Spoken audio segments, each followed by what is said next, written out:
We're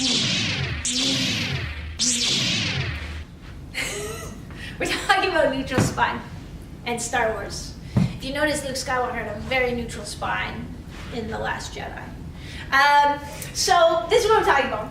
And a lot of our tribe has tight hip flexors, so we get like this, and then it's really hard to get neutral spine. Our spine has some curve. Our spine isn't flat. We've talked about that before.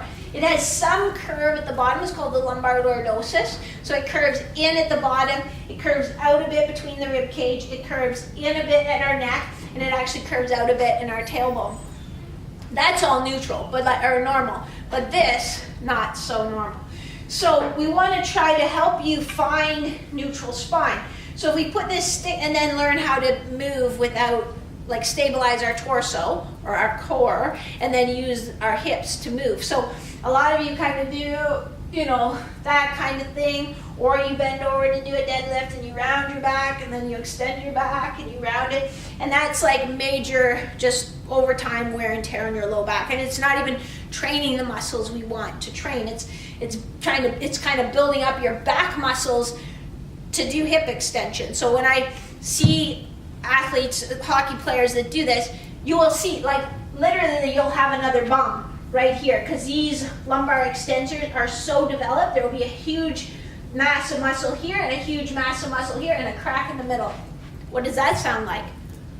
A bum. I know, that's what I just said, 2 bums. So if we go here, and we want to try to get this, it's not going to be touching flat, but we want to have just enough space so we can kind of slide our hand through.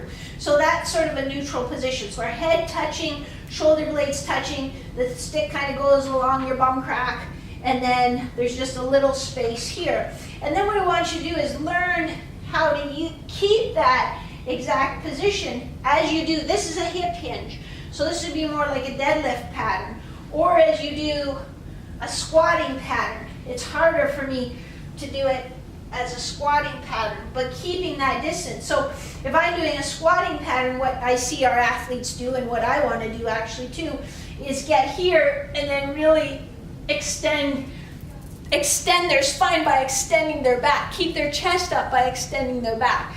And that's not what we want. We want to have that mobility coming from your hips. So that's a way that you can practice what your patterns should be like with a nice neutral spine.